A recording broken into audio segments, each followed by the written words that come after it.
का, जड़ कर्म चेतन बंधकारु कर्म के अवसान का, कह कर स्वरूप यथार्थ जग का, जो किया उपकार है उसके लिए जिन वाणी माँ को वंदना शत बार है, वंदना शत बार है, वंदना शत बार है।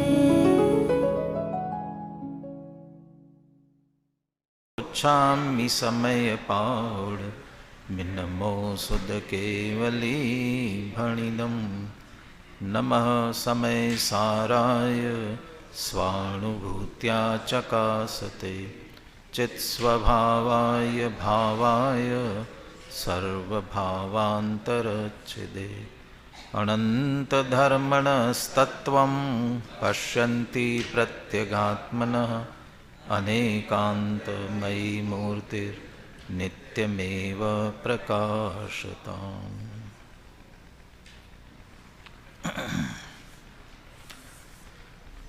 आचार्य कुंद कुंद देव विरचित समय सार परमागम, आचार्य अमृत चंद्र कृत इसकी आत्मख्याति टीका। ग्रंथ का समापन करते हुए आचार्य कुंद कुंद देव इस ग्रंथ के अध्ययन की रीति और अध्ययन का फल इसका वर्णन कर रहे हैं। इसके बाद अमृतचंद्र आचार्य भी अपनी टीका का तो नहीं, लेकिन आचार्य कुंद कुंद देव की गाथाओं का और उनकी गाथाओं पर लिखी टीका उसका उपसंहार करते हुए एक कलश लिखेंगे। गाथा टीका से अपन ने चर्चा कर ली थी। भावार्थ गुरुदेव श्री के कुछ विशेष उद्धरण के साथ बात करते हुए कलश पर अपन पहुँचेंगे। एक बार पुनः हम 415वीं अंतिम गाथा पाठ करते हैं पद्यानुवाद के साथ में। बोलिए। जो समय पाहुडमिडं परिदूढं अत्तच्चदोनादुम् अर्थेणाहि चेला सोहि उत्तमं सोखं पढ़ समय प्राप्त ग्रंथय तत्वार्थ से जो जान कर निज अर्थ में एकाग्र होवे परम सुख को प्राप्त हो। समय प्राभृत को पढ़कर और अथ तच्च दोनादुम अर्थ से और तत्व से जानकर, अर्थ भी जानना जरूरी है और तत्व भी जानना जरूरी है, और फिर तत्व सहित अर्थ को जानना जरूरी है। भाव और द्रव्य, द्रव्य और भाव, ये द्रव्य और भाव जो हम पूजा में द्रव्य और भाव, द्रव्य पूजा भाव पूजा करते हैं उसकी बात नहीं है। आप द्रव्य कर्म भाव कर्म करते उसकी बात भी नहीं है। द्रव्याश्रव भावाश्रव उसकी बात भी नहीं है। यहाँ मूल द्रव्य वस्तु और उसका मूल भाव स्वभाव उसकी बात है, और अकेले आत्मा को ही जानने की बात नहीं है।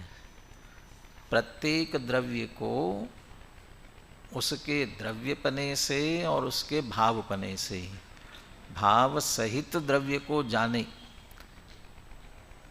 टोडरमल जी जिसको भाव भासना कहते हैं, भाव भासित होना चाहिए। द्रव्य का नाम सुन लिया लेकिन उसका भाव नहीं मालूम हो, भाव सुना लेकिन उसका आधार नहीं मालूम हो, तो प्राप्ति संभव नहीं है। इसलिए अथ तच्च दोनादुम, अर्थ और तत्व, दोनों से जान करके, और अथे ठाई फिर अर्थ में। और यहाँ जो अर्थ है वह निज आत्म तत्व है। निज आत्म तत्व रूप जो अर्थ है, परम अर्थ है, सर्वोत्कृष्ट है, उसमें जो अपने आप को स्थापित करेगा ठाई, सो हो ही उत्तमम सौखम, उसे नियम से उत्तम सुख की प्राप्ति होगी। ये किस आधार से कह रहे हैं? आचार्य देव किस आधार से कह रहे हैं?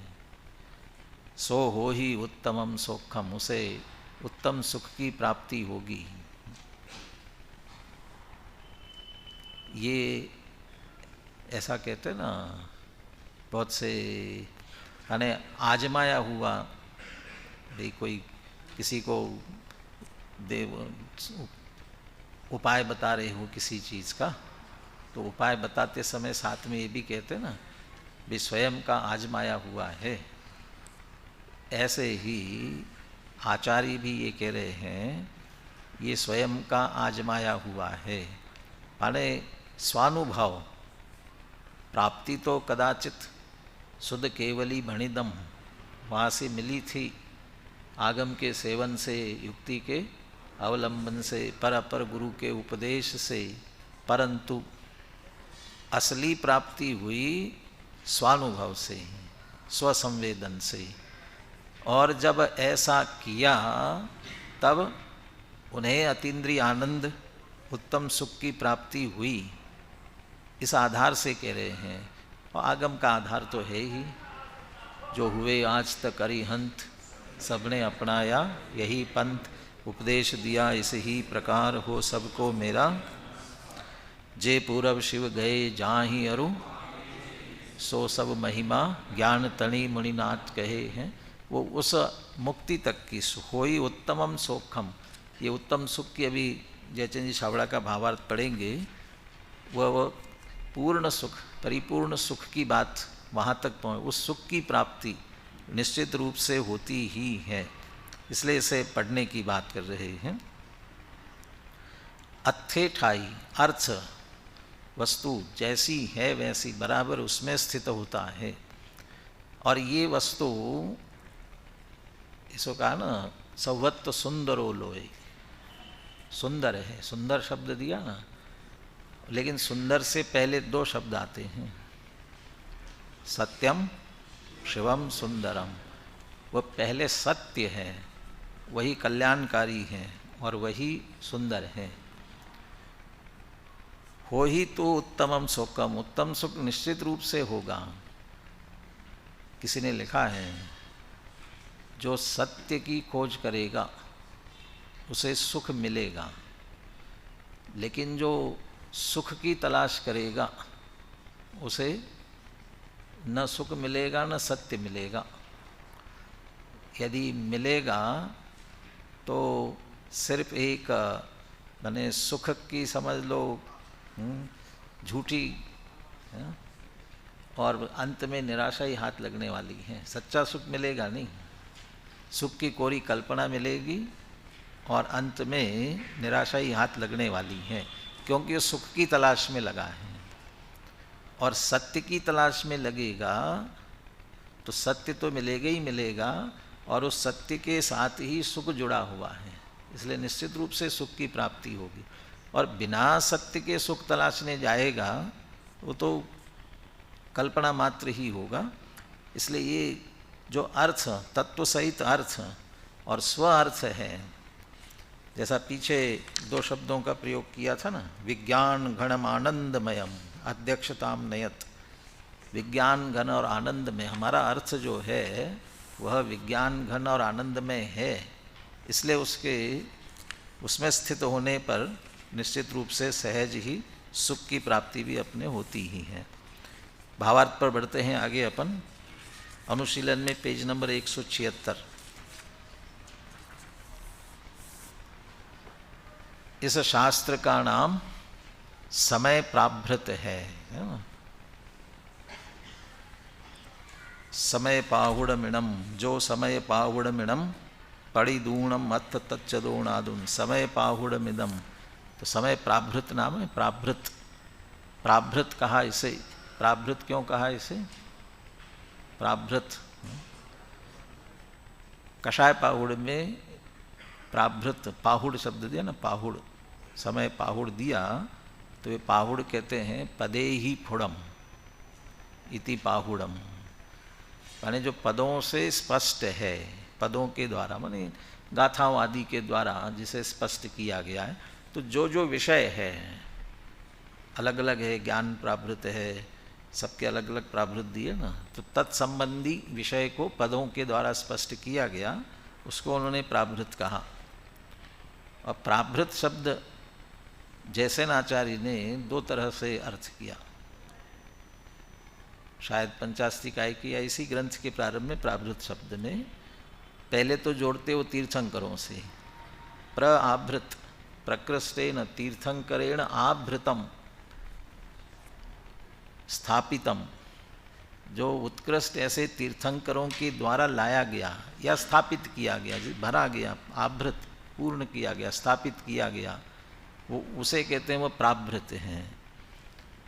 लेकिन हमारे पास तो सीधा तीर्थंकरों से नहीं आया ना, तो फिर दूसरा अर्थ करते हैं प्रकृष्ट आचार्य विद्यावित भी, विद्यावित्वद भी, विद्यारूपी धन से संपन्न जो है, विद्यावित्वद भी, ऐसे उनके द्वारा।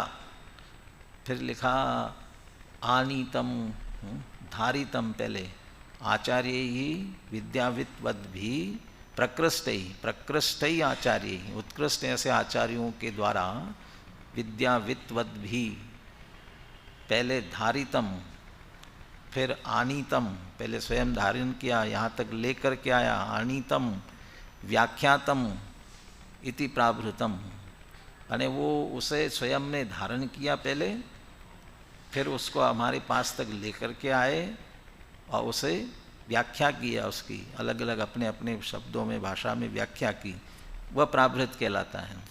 ऐसे कुंद कुंद आचार्य भी उन्हीं उत्कृष्ट आचार्यों में से रहे, विद्यारूपी धन से संपन्न रहे, विद्यावत विद भी, और वे उन्हें जैसे पीछे से प्राप्त हुआ तो उन्होंने स्वयं पहले धारण किया, फिर वह हमारे पास तक लेकर के आए, और ऐसे ही सामान्य लेकर के न आते हुए व्याख्या की, दृष्टांत से, युक्ति से, जहाँ जैसी आवश्यकता हुई उसके अनुसार 84 पाहुड़ों में लिखते हुए व्याख्या की, उसकी व्याख्यातम, तो वो प्राभृत, और उसमें से ये समय प्राभृत है। समय प्राभृत क्यों कह रहे हैं? समय का अर्थ है पदार्थ, अथवा समय अर्थात आत्मा, दोनों ले सकते हैं। उसका कहने वाला यह शास्त्र है, और आत्मा तो समस्त पदार्थों का प्रकाशक है। ऐसे विश्व प्रकाशक आत्मा को कहता हुआ होने से यह समय प्राभृत शब्द ब्रह्म के समान है। शब्द ब्रह्म, शब्द ब्रह्म क्यों कह रहे हैं, इसकी व्याख्या की है, ये अमृतचंद्र आचार्य ने भी की। ब्रह्म शब्द पूरे, जैसे शुद्ध आत्मा है, अरहंत भगवान है इत्यादि, ये शुद्ध आत्मा है, ये जैसे सारे लोकालोक को जानते हैं, प्रकाशित करते हैं, ऐसे ही ये शब्द रूप से सारे लोकालोक को प्रकाशित करने वाला। लेकिन तो समय प्राभृत है, आत्मा को कहने वाला है, लेकिन कैसे आत्मा को कहने वाला है? विश्व प्रकाशक आत्मा, जिस आत्मा को कह रहा है वो विश्व को प्रकाशित करने वाला, और ऐसे आत्मा को कहने वाला है, इसलिए शब्द ब्रह्म के समान है। क्योंकि जो समस्त पदार्थों का कहने वाला होता है उसे शब्द ब्रह्म कहा जाता है। भले इसने एक समय माने आत्मा को कहा, लेकिन वो आत्मा कैसा है? सारे विश्व को प्रकाशित करने वाला है, इसलिए मानो इसने सारे विश्व को ही कह दिया, इसलिए शब्द ब्रह्म है। द्वादशांग शास्त्र शब्द ब्रह्म है, और इस समय प्राभृत शास्त्र को भी शब्द ब्रह्म की उपमा दी गई है। मूल में तो जिनवाणी शब्द ब्रह्म है, लेकिन अकेले समय प्राभृत को भी यहाँ शब्द ब्रह्म कह रहे हैं। यह शब्द ब्रह्म अर्थात समय प्राभृत शास्त्र पर ब्रह्म अर्थात शुद्ध परमात्मा को साक्षात दिखाता है, जैसा उसका स्वरूप है। ऐसा स्वरूप जिसका लक्ष्य, जिसका आश्रय करने पर वास्तव में शुद्धता प्रकट होती है। बाकी तो सिद्ध भगवान का आत्मा भी शुद्ध है, अनंत भगवान का आत्मा भी शुद्ध है, लेकिन वो पर्याय में प्रकट हुई शुद्धता है। उसके आश्रय से हमारी पर्याय में शुद्धता प्रकट नहीं होगी। उसके आश्रय से प्रशस्त राग होगा। राग भी आत्मा का विकारी भाव ही है, इसलिए वह अशुद्धता ही लाने वाला है। इसलिए वो शुद्ध आत्मा, उस शुद्ध आत्मा का सीधा वर्णन करने वाला है। इसलिए वो शब्द ब्रह्म और ये पर ब्रह्म, जो इस शास्त्र को पढ़कर उसके यथार्थ अर्थ में स्थित होगा, वह परम ब्रह्म को प्राप्त करेगा। तो यथार्थ अर्थ क्या होगा इसका? तम एयत विहत्तम दाये हम अपनो सभी हवे न, एकत विभक्त आत्मा को कहने की प्रतिज्ञा की थी। जैसे प्रारंभ में जयचंद जी छाबड़ा ही शास्त्र के प्रारंभ में जो 3 बातें कहना जरूरी होती ना, संबंध, अभिधेय और प्रयोजन। संबंध, अभिधेय, प्रयोजन, प्रयोजनवंती ही शास्त्राणि भवंती, है ना, शास्त्र के प्रारंभ में। तो उसमें से संबंध तो ये बता दिया, शब्द ब्रह्म पर ब्रह्म के वाचक वाच्य नियोग। ये जो वाच्य वाचक संबंध है ना, ये तो संबंध है। ये जो हमारे सामने द्रव्य श्रुत समय प्रावृत ये शास्त्र है, ये वाचक हैं। और वाच्य कौन है? वो परम ब्रह्म शुद्ध आत्मा, कारण समय सार, कारण परमात्मा, द्रव्य कर्म भाव कर्म नो करण से रहित वो शुद्ध आत्मा, वह वाच्य है। और ये वाच्य वाचक संबंध है, ये संबंध कह दिया। और अभिधेय क्या है? उसी एकत्व विभक्त आत्मा का कथन करना, ये इसका अभिधेय है। अब प्रयोजन क्या है? प्रयोजन क्या है? कि तम एयत विहत्तम अपनो सभी हवेन, क्या हुआ? उस एकत्व विभक्त आत्मा को निज वैभव से क्या करूँगा? दिखाऊंगा, बताऊंगा। तो वो छामी समय, ये प्रयोजन है क्या? जयचंद जी छाबड़ा कहते ये प्रयोजन नहीं है, वो तो अभिधेय है, वो विषय है, ये यहाँ कहने जा रहे हैं। लेकिन प्रयोजन क्या उसका? प्रयोजन है वो शुद्ध आत्मा की प्राप्ति, वो प्रयोजन है। और अंत में यही आए कि पढ़ी दूण, पढ़ करके क्या करे? वो शुद्ध आत्मा को जाने। जाने माने वो शुद्ध आत्मा का स्वरूप जान ले, के लिए नहीं। अत्थे ठाही चेदा, उस अर्थ में स्वयं स्थापित होगा, अर्थात उस शुद्ध आत्मा को प्राप्त करेगा। ये शुद्ध आत्मा ही मैं हूँ, ऐसा निर्णय करते हुए उसमें स्थित होगा। ये प्रयोजन की प्राप्ति, ये प्रयोजन की सिद्धि। तो ये प्रयोजन, ये उसका मूल प्रयोजन है। इसलिए कहना पर ब्रह्म को साक्षात दिखाता है। तो अभिधेय है, और उससे वहाँ तक पहुँचे तो उस अभिधेय की, प्रयोजन की, उद्देश्य की पूर्ति हुई कहलाएगी। जो इस शास्त्र को पढ़कर उसके यथार्थ अर्थ में स्थित होगा, वह परम ब्रह्म को प्राप्त करेगा। और उससे, उसमें स्थित होने से, जिसे परमानंद कहा जाता है, परमानंद। अब उसमें कितने विशेषण दिए देखिए, परमानंद। ऐसे उत्तम, स्वात्मिक, स्वाधीन, बाधा रहित, अविनाशी सुख को प्राप्त करेगा, वो परमानंद है।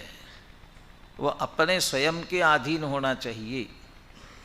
यदि पराधीन होगा तो वो पराधीन सपने में सुख नाही, दूसरे के अधीन होगा तो सुख कैसे होगा? उसकी अधीनता रहेगी, मिलेगा तो मिलेगा, नहीं मिलेगा तो कैसे मिलेगा? इसलिए पराधीन नहीं, स्वाधीन होना चाहिए। स्वाधीन के साथ साथ स्वात्मिक कह दिया। स्वात्मिक और स्वाधीन में थोड़ा अंतर है। वो आत्मिक है, माने आत्मा के आश्रय से उत्पन्न होगा, हमारा आत्मा का ही मूल स्वरूप है, इसलिए आत्मिक है। और स्वाधीन है का मतलब उसे प्राप्त करने का साधन भी हमारे अधीन है, वो साधन भी कहीं बाहर से ढूंढना नहीं है, इसलिए स्वाधीन। स्वात्मिक भी है और स्वाधीन भी है, और बाधा रहित।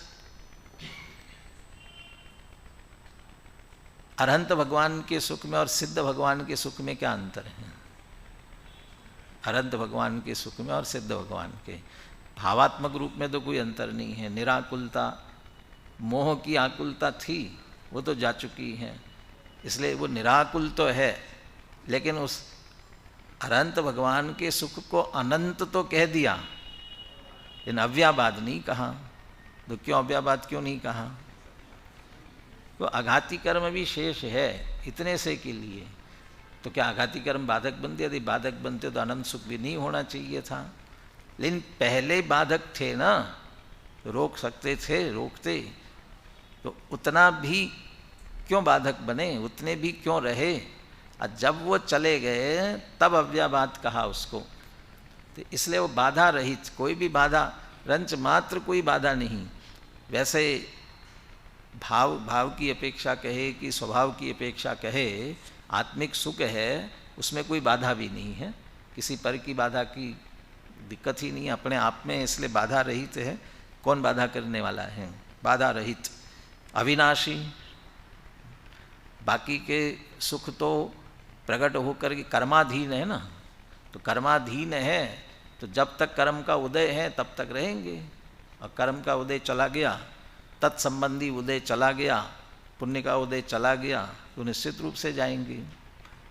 वे नहीं गए और हमारी आयु कर्म पूरा हुआ तो ये जाए, माने ये विनाशी है निश्चित रूप से।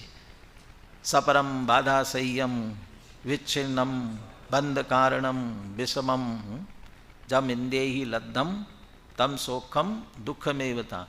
और उसके विरुद्ध ये सारा सुख है, पर की अपेक्षा नहीं, इसलिए आत्मिक है। सपरम के विरुद्ध आत्मिक है। बाधा, सपरम बाधा संयम, बाधा रहित है। विच्छिन्नम, ये अविनाशी है। बंध कारणम, बंध का कारण नहीं, बंध से रहित होने का कार्य है। और विषमम, विषमता क्या है वहाँ पर? इंद्रिय सुख की विषमता क्या है?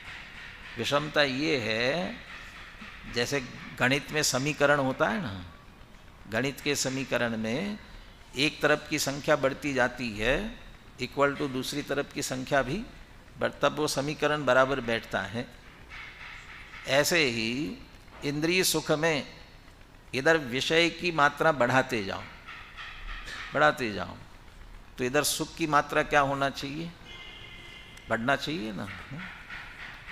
मोबाइल देखने में सुख है ना, मज़ा आता है ना, देखो देखो, छोड़ना मत, बिल्कुल मत छोड़ना। तो एक स्थिति ऐसी आ जाती है ना कि अब छोड़ो। आप जब छोड़ करके आराम से सो जाते हो तब अच्छा लगता है। शायद वर्णी जी ने ऐसा लिखा नाटक में, इसमें सुख है ना तो देखते रहो, देखते रहो। और एक स्थिति ऐसी आती है ना कि छोड़ देते हो, और छोड़ते हो तो आराम लगता है। तो उन्होंने कहा कि त्याग में सुख है, उसके ग्रहण में सुख नहीं है। जब उसको छोड़ा ना तब सुख हुआ। एक चीज़ मिलेगी वंडरफुल, वो एक देखा था ना, हाँ, उसमें वो सिद्ध करके बता दिया। रसगुल्ला खाने में मज़ा है ना, तो खाओ, खिला दिया, हाँ? एक खिला दिया, दूसरा खिलाया तो डबल हो गया ना मज़ा। और अब डबल हुआ तो 4 खिला दिए तो 4 गुना होना चाहिए। और ऐसे बढ़ाते बढ़ाते गए तो क्या हुआ? तो उसके साथ तो समीकरण है विषमम, वो विषम है। लेकिन यहाँ सम है। जितना अधिक एकाग्र होते जाएंगे, जितनी स्थिरता बढ़ती जाएगी, उतना आनंद बढ़ता जाएगा। और पूर्ण स्थिरता होगी तो नियम से पूर्ण होने वाला है, और पूर्ण होने के बाद निश्चित रूप से अविनाशी है। अविनाशी है, ऐसे सुख को इसलिए कह रही कि परम आनंद है, उत्तम, स्वात्मिक, स्वाधीन, बाधा रहित, अविनाशी। ऐसे सुख की प्राप्ति होई तो उत्तमम शोकम, ये उत्तम की व्याख्या की। इसलिए हे भव्य जीवो, तुम अपने कल्याण के लिए इसका अभ्यास करो, इसका श्रवण करो, निरंतर इसी का स्मरण और ध्यान करो, जिससे अविनाशी सुख की प्राप्ति होगी। ऐसा श्री गुरुओं का उपदेश है। और ये उपदेश और किसी ने ग्रहण किया नहीं किया पता नहीं है।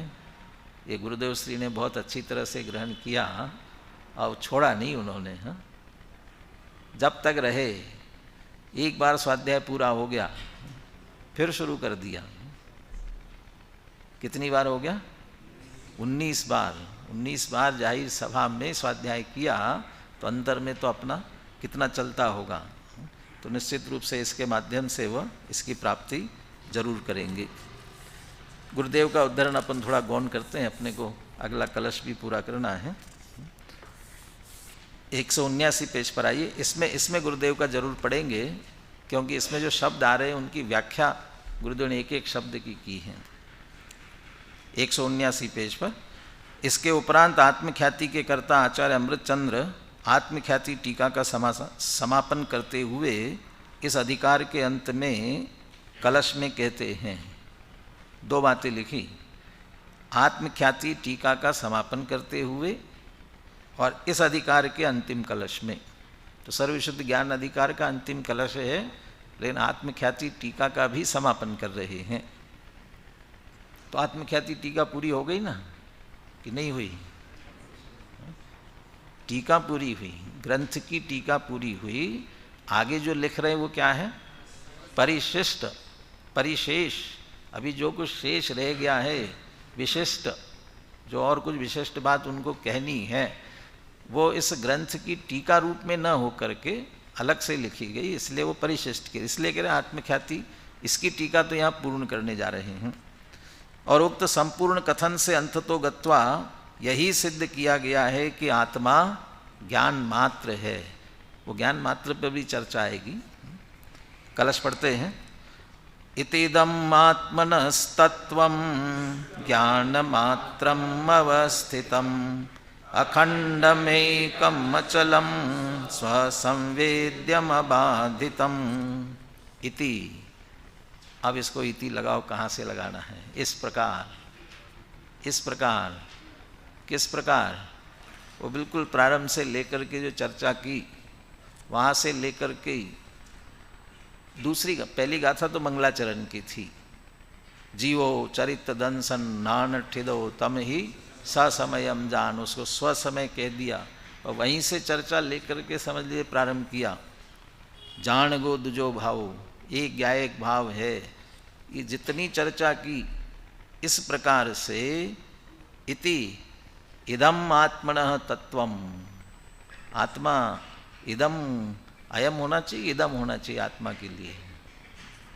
आत्मा इदम होता है, अयम होता है। आत्मा पुल्लिंग है कि नपुंसकलिंगी है? पुल्लिंग है ना, तो इदम क्यों लिख रहे हैं? कह रहे आत्मनः तत्वम, ये आत्मा का तत्व, आत्मा का स्वरूप, आत्मा है कैसा?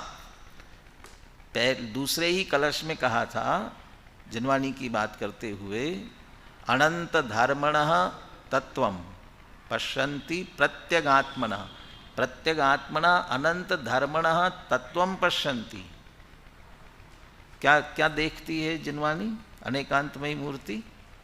आत्मनः अनंत धर्मणः तत्वम पश्यन्ति, क्या मतलब इसका? क्या देखती है? आत्मा के अनंत धर्मात्मक तत्व को देखती, माने आत्मा को कैसा देखती है? वो कैसा देखती है? जोर से बोलो थोड़ा। अभी हमें ऐसा लगता है वहाँ ये कहा गया है कि आत्मा को अनंत धर्मात्मक देख रही है, लेकिन वो अनंत धर्मात्मक ऐसा नहीं कह रहे हैं।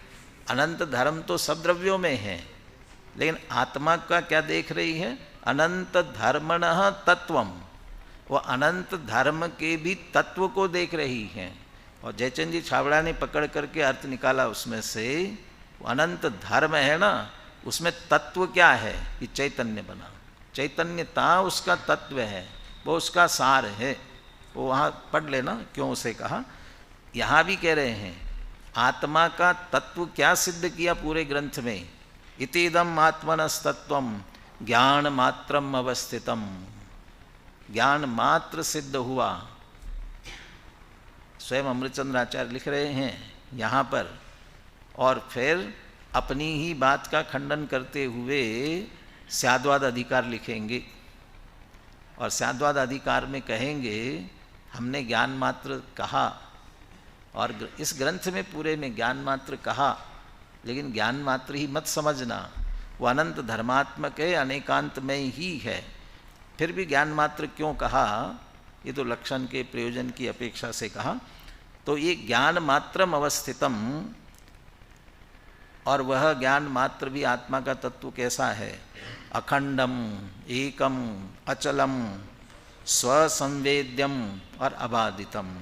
अखंड है, एक है, अचल है, स्वसंवेद्य है और अबाधित है।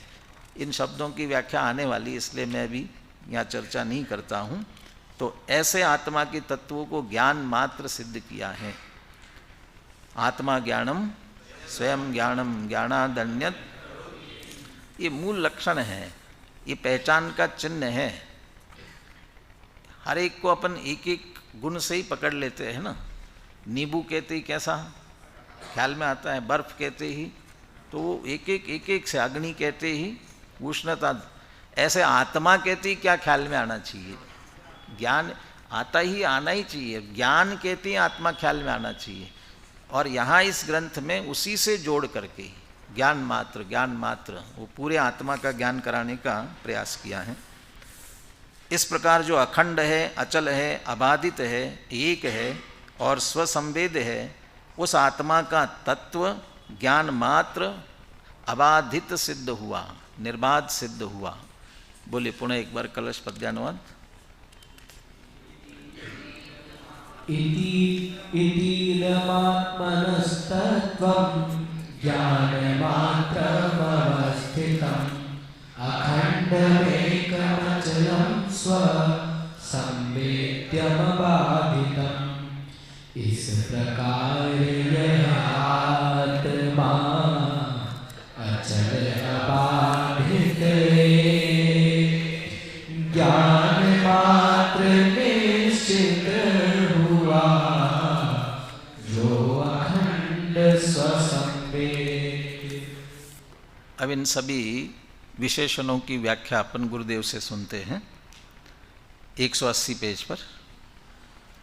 यहाँ कहते हैं कि इस प्रकार आत्मा का तत्व परमार्थ स्वरूप ज्ञान मात्र है, ऐसा निश्चित हो गया।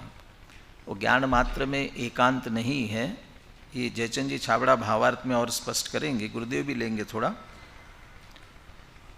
यद्यपि अनेक गेयाकारों से और प्रतिपक्षी कर्मोदय के निमित्त से यह खंड खंड दिखाई देता है, परंतु ज्ञान मात्र आत्मा में कोई खंड नहीं है। गेयों के जानने से आत्मा गेयाकार नहीं हो जाता। अखंडम, अखंडम ये पहला, अखंडम एकम अचलम, अखंडम।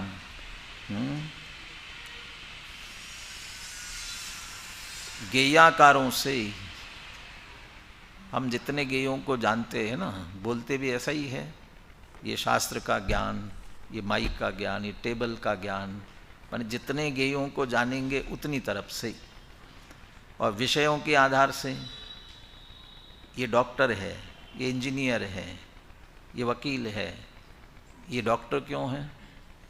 क्योंकि डॉक्टरी संबंधी ज्ञान है।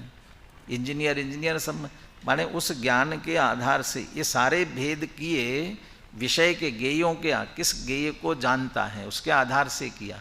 लेकिन ज्ञान की तरफ से देखा जाए, ज्ञान ज्ञान है, सबको जानने वाला एक रूप है, इसलिए गेयाकारों से।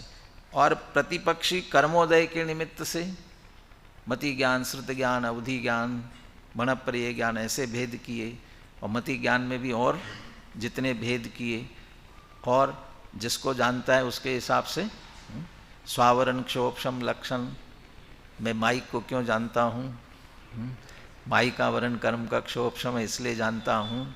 माने इतना खंड खंड कर देता है ना। ये इसके के लिए कह रहे हैं, कर्मोदय के निमित्त से खंड खंड दिखाई। लेकिन मूल ज्ञान की तरफ से देखा जाए, ज्ञान में कोई खंड नहीं है, वो अखंड ही है। गेय शब्द ही यह दर्शाता है कि इसको जानने वाला कोई ज्ञान है। गेयों को गेयाकार, तो गेय कहा ना, तो गेय का खाद्य कहा, इसका मतलब क्या है? वो कह रहे खाद्य कहा है, इसका मतलब कोई खाने वाला भी है, तभी उसको खाद्य कह रहे, नहीं तो वस्तुएं वैसी कहते हैं। तो गेय कह रहे हैं, इसका मतलब कोई गायक है, तब उसको गेय कहा जा रहा है। आत्मा ज्ञान स्वरूप है, सारा विश्व गेय रूप से उस ज्ञान में जाना जाता है, ज्ञात होता है। यहाँ दो बातें कही है, वैसे तभी ये दो बातें कहते हुए बाकी की बातों का भी विश्लेषण कर दिया उन्होंने। आत्मा ज्ञान मात्र स्वरूप वाली वस्तु है। ज्ञान मात्र में क्या क्या बातें आई, ज्ञान मात्र कहने के पीछे तात्पर्य क्या? शरीर, मन, वाणी, इंद्रियां आत्मा नहीं है, रागादि विकार आत्मा नहीं है।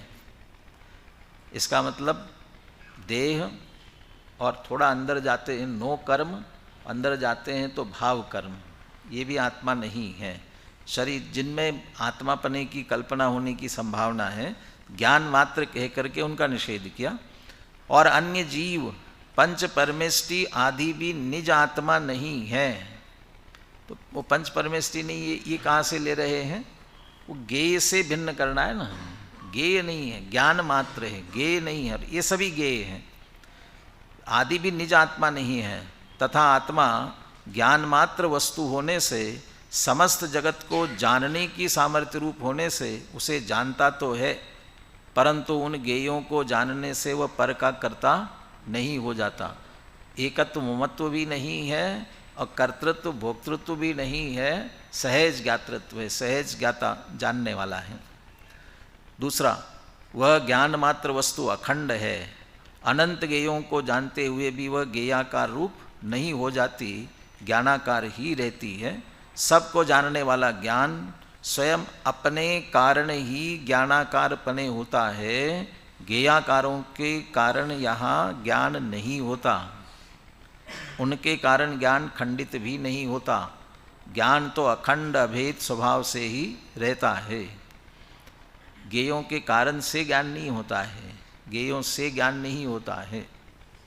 यदि गेयों से होता तो फिर केवली भगवान जो नष्ट हो चुके हैं और जो अभी भविष्य में उत्पन्न अनुत्पन्न है, उनको कैसे जानते? सुबह दादा की प्रवचन में आ रही थी चर्चा, दिव्यम कहते परुवेंती, उसको दिव्य कैसे कहते? आधीनता नहीं है उसकी, माने वो हो तो ही जाना जाए ऐसा नहीं है, योग्यता से जानते हैं।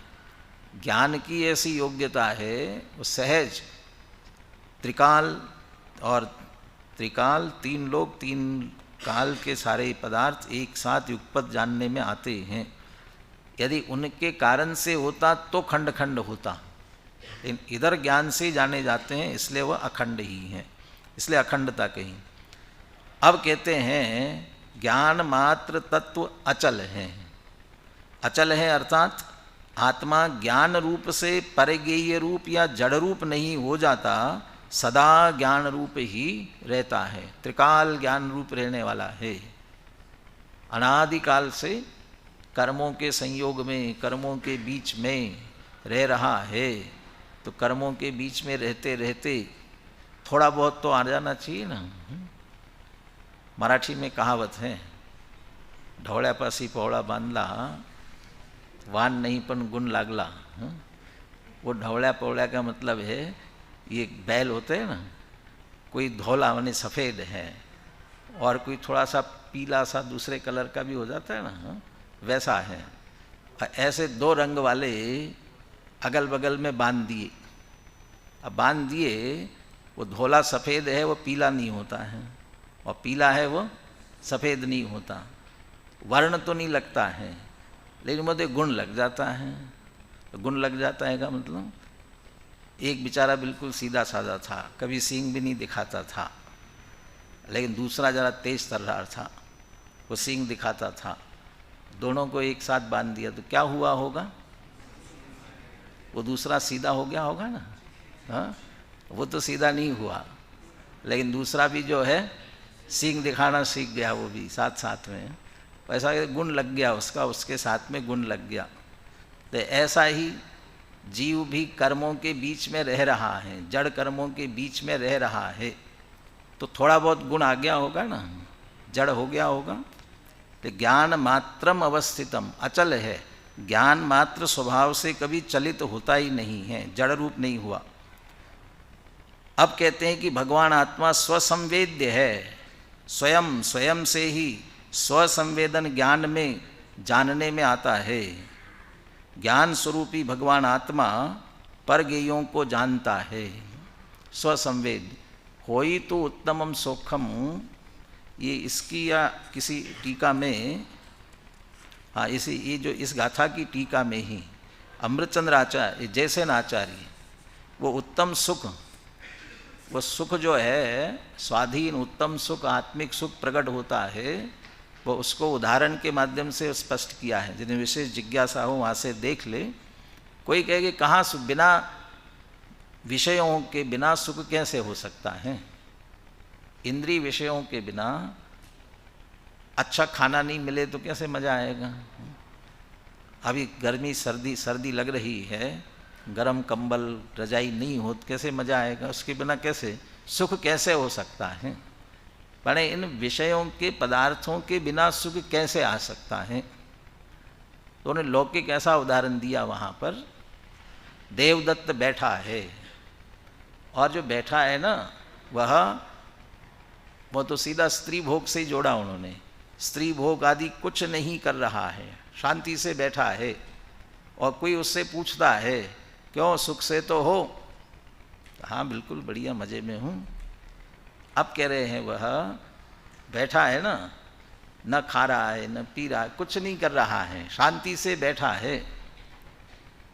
अब वो उस समय वो कह रहा है ना हाँ मैं मज़े में हूँ, सुख से हूँ। क्या कैसा सुख है उसे? किस बात का सुख है? कौन सा पदार्थ है जिसके कारण से सुख है? इसलिए बिना पदार्थ के भी वो शांति से बैठा है, उस समय निराकुल है। ये जैसा सुख है ऐसा ही परम समाधि में स्थित मुनिराजों को बिना किसी बाकी के विषयों के सहज निराकुल आत्मिक सुख की प्राप्ति होती है। यहाँ कह रहे आत्मा स्वसंवेद्य, स्वयं से ही स्वसंवेदन ज्ञान में जानने में आता है। वो ज्ञान स्वरूप है ना, ज्ञान स्वरूपी भगवान आत्मा परगेयों को जानता है। इस कारण पर वेदन में नहीं हो जाता, वह सदा स्वसंवेद ही है। अपना वह पर का ज्ञान करता है, किंतु वेदन संवेदन तो अपने स्वरूप का ही करता है। माने जानता सबको है, लेकिन वास्तव में संवेदन स्वरूप का करता है। लड्डू खाए तो मज़ा लड्डू का नहीं लेता है, और अपने ही ज्ञान का ही संवेदन करता है। वो सिर्फ आधार है, विषय बना हुआ है, और उसके विषय के बाद अपना ज्ञान प्रवर्तित हुआ, वो अपने ही ज्ञान का संवेदन करता है। अबाधित की व्याख्या करते हैं। अब कहते हैं आत्म तत्व अबाधित है, किसी खोटी या मिथ्या युक्ति से बाधित नहीं होता। यहाँ कोई ये कह सकता है, ये हो गई चर्चा अबाधित। चूँकि जितने एकांत मत वालों ने वस्तु का स्वरूप कहा है वह तो बाधित होता है, क्योंकि वैसा है नहीं स्वरूप, और वैसा मानते तो सिद्ध ही नहीं होता है। वह कार्य अर्थ क्रियाकारिक तो नहीं है, उसके अनुसार वस्तु क्रियाशील कार्य हो ऐसा संभव ही नहीं होता है। अनेकांतात्मक सिद्ध होने पर ही होता है।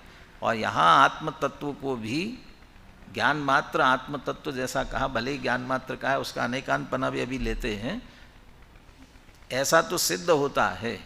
और इसलिए कोई दूसरा इसे खंडित करना चाहे, बाधित करना चाहे तो बाधित नहीं होता। यहाँ कोई ये कह सकता है कि आत्मा को ज्ञान मात्र कहने से क्या एकांत नहीं हो जाएगा?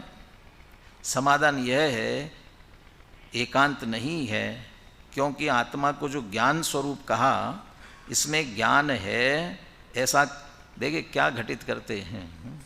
ज्ञान मात्र कहने में भी अनेकांत कैसे निकालते हैं। आत्मा ज्ञान आत्मा है, ज्ञान है कहा है ना, ज्ञान है ऐसा कहने से आत्मा में ज्ञान का अस्तित्व होने से अस्तित्व गुण आ गया।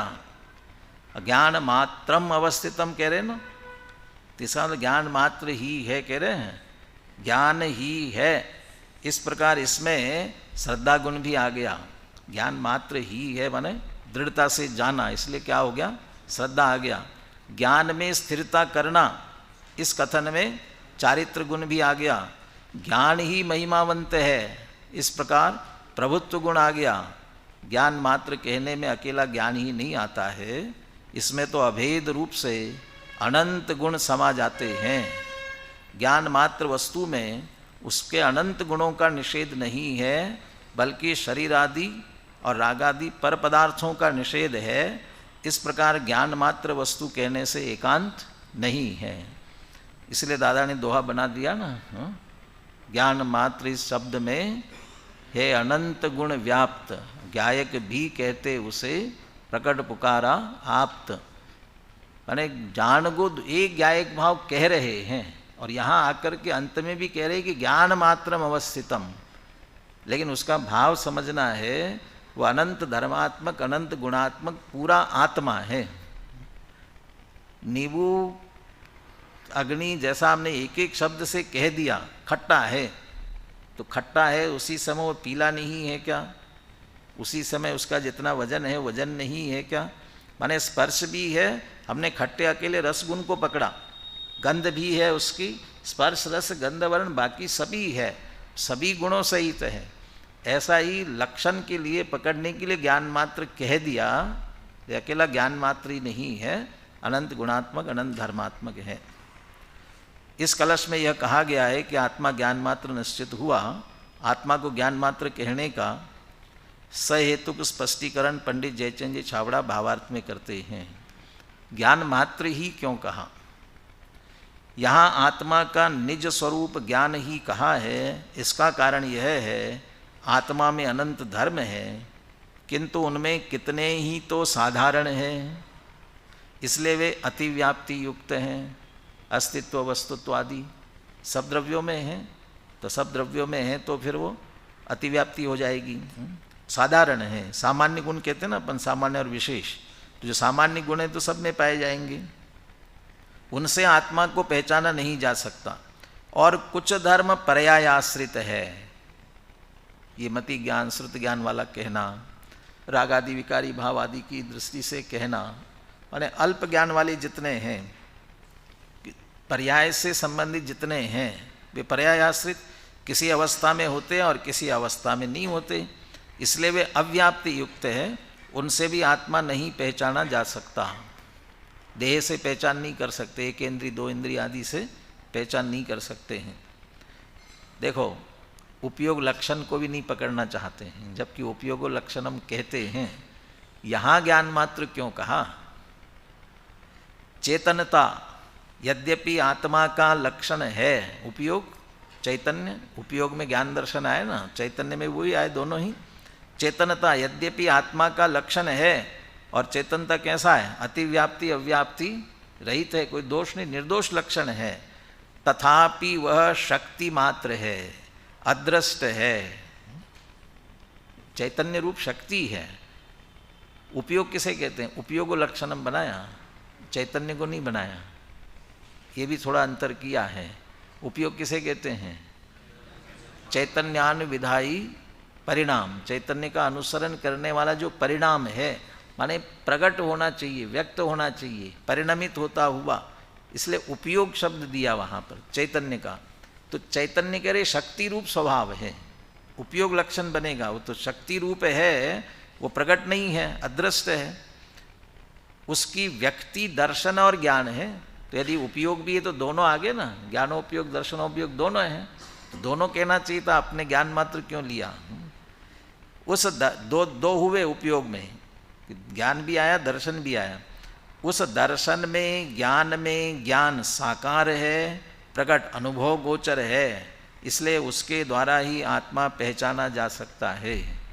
दर्शन को देखो कहाँ है, कैसा है, दो शब्द दिए ना, कैसा है? साकार, ज्ञान साकार है, अनुभव गोचर है।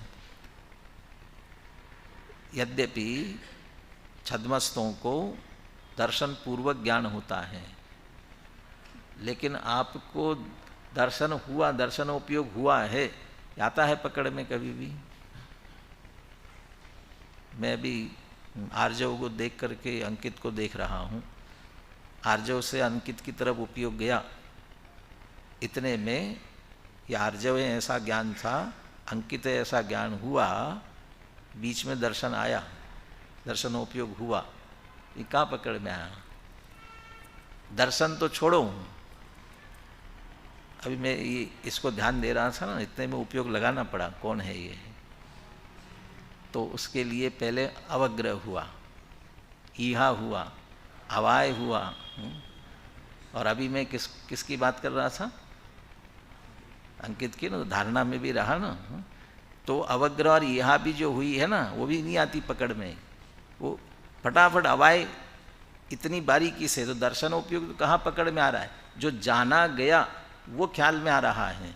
इसलिए कह रहे हैं ज्ञान साकार है, स्पष्ट है, निर्णयात्मक है, व्यवसायात्मक है और अनुभव में आ रहा है। दर्शनोपयोग पकड़ में नहीं आता है, वो निराकार है, सबको एक जैसा जानने, एक जैसा माने एक जैसा नहीं जानता है, उसकी सत्ता का अवलोकन करता है इतना मात्र, है अपना सामान्य है, इसलिए वो निराकार कह दिया उसे। इसलिए कह रहे, इसलिए उसके द्वारा ज्ञान साकार प्रगट अनुभव गोचर है, इसलिए उसके द्वारा ही आत्मा पहचाना जा सकता है। इसलिए यहाँ इस ज्ञान को ही प्रदान करके आत्मा का तत्व कहा है, ज्ञान मात्रम। यहाँ ऐसा नहीं समझना चाहिए कि आत्मा को ज्ञान मात्र तत्व वाला कहा है, इसलिए इतना ही परमार्थ है, अन्य धर्म मिथ्या है। परमार्थ है माने इतना ही सत्य है, बाकी तो बिल्कुल ही मिथ्या है सर्वथा, ऐसा नहीं है, वे आत्मा में है ही नहीं। ऐसा सर्वथा एकांत ग्रहण करने से मिथ्या दृष्टित्व आ जाता है विज्ञानाद्वैतवादी बौद्धों का, और वेदांतियों का मत आ जाता है विज्ञानाद्वैत, ज्ञान की अद्वैतता मानने वाले। बौद्धों में से भी एक विज्ञानाद्वैतवाद है, बौद्धों के अंदर ही विज्ञानाद्वैतवादी, वो मत आ जाएगा। इसलिए ऐसा एकांत बाधा सहित है। ऐसे एकांत अभिप्राय से देखिए अब ये क्या कह रहे हैं, अपने में भी जैन होकर के भी यदि कोई ऐसा ही माने, ज्ञान मात्र कह दिया, सिद्ध कर दिया, अब फिर कह रहा अकेला ज्ञान मात्र मान करके यदि कोई मुनिव्रत भी पाले, आत्मा का ज्ञान मात्र का ध्यान भी करे, तो भी मिथ्यात्व नहीं कट सकता। बंद कषायों के कारण भले ही स्वर्ग प्राप्त हो जाए, किंतु मोक्ष का साधन तो नहीं होता। माने वे मुनि धर्म अंगीकार करके और समय सार में कहा ज्ञान मात्र इतना ही ध्यान करे, माने अनेकांतात्मक वस्तु स्वरूप समझ करके सिर्फ लक्षण की अपेक्षा और अनुभव गोचर कहा ना, मैंने उससे हम सीधे आत्मा को पकड़ सकते हैं, इसके लिए वो कह दिया, लेकिन मानना उसे अनंत धर्मात्मक है। इसलिए स्यादवाद से यथार्थ समझना चाहिए। इस प्रकार इस कलश में स्पष्ट किया गया है कि आत्मा ज्ञान मात्र है, यह बात अबाधित रूप से सिद्ध हो गई। आत्मा ज्ञान मात्र ही है, इस कथन का वास्तविक अर्थ क्या है, इसका स्पष्टीकरण आचार्य अमृतचंद्र ने आत्मख्याति के परिशिष्ट में स्वयं प्रश्न उपस्थित कर उसका उत्तर देते हुए विस्तार से किया है, तथा आचार्य जयसेन ने भी तात्पर्य वृत्ति के अंत में इस पर प्रकाश डाला है। तथा इस प्रकरण का मंथन अभिष्ट नहीं है, क्योंकि आगे चलकर सहज ही इस पर विस्तार से चर्चा होने वाली है। ये तो अनुशीलन में लिख रहे हैं, क्योंकि अनुशीलन में आगे इस संदर्भ में लिखा गया है। हम भी जब स्वाध्याय करेंगे तब उस संदर्भ में विचार करेंगे। इस तरह से ये अंत में जयचंद जी छावड़ा एक एक छंद लिखते हैं, ये भी छंद पढ़ने जैसा है, ये जरूर इसका भी अध्ययन करें। इस तरह से अपन ने पूरे ग्रंथ का अथ से इति एक वाक्य पढ़ लेते हैं ना। कौन सा वाक्य? इति श्रीमद् अमृतचंद्र सूरि विरचितायाम समयसार व्याख्यायाम आत्मख्यातौ सर्वविशुद्ध ज्ञान प्ररूपका नवमो अंकः। अभी नवमो अंक इसलिए कह रहे हैं, अभी उनका अमृतचंद्र आचार्य की अपेक्षा पूरा नहीं हुआ, वो शायद अंत में लिखेंगे ना। अंतिम वाक्य क्या आएगा ना, अंत में लिखा है इति श्रीमद् अमृतचंद्र आचार्य कृता समयसार व्याख्या आत्मख्याति समाप्ता, वो वहाँ पूरी करेंगे। लेकिन यहाँ ये अधिकार यहाँ पूर्ण हो रहा है और अपनी अपेक्षा 415 गाथा वाला ग्रंथ यहाँ पूर्ण हो रहा है। तो जो प्रारंभ किया था प्राकृत गाथा और अमृतचंद्र आचार्य की संस्कृत टीका से वह अथ से इति तक पूरा कर दिया है। अंतिम होने से जो बाकी का परिशिष्ट है वो यथा समय जैसा हमारे विद्यार्थियों को अवसर मिलेगा आगे उसके अनुसार प्रारंभ करेंगे। इसमें चूँकि चर्चा करते हुए जैसा छड़ालाकार ने लिखा है, लघुदी तथा प्रमाद से शब्द अर्थ की भूल सुधी सुधार सुनो सदा जो पाओ भवकूल।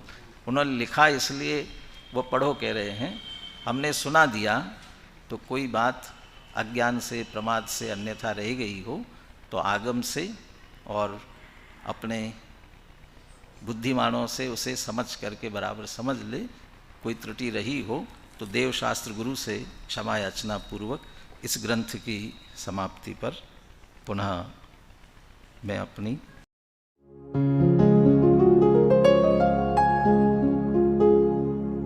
निज निधि निज में बताए यह अनंत उपकार है उसके लिए जिन वाणी माँ को वंदना शत बार है, वंदना शत बार है, वंदना शत बार है।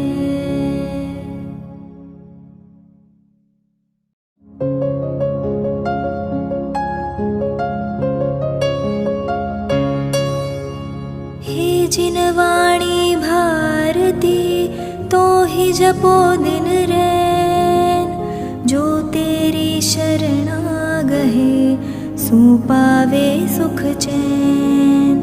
जा वाणी के ज्ञान ते सूझे लोकालोक, सो वाणी मस्तक नवो सदा देत हो ढोक, सदा देत हो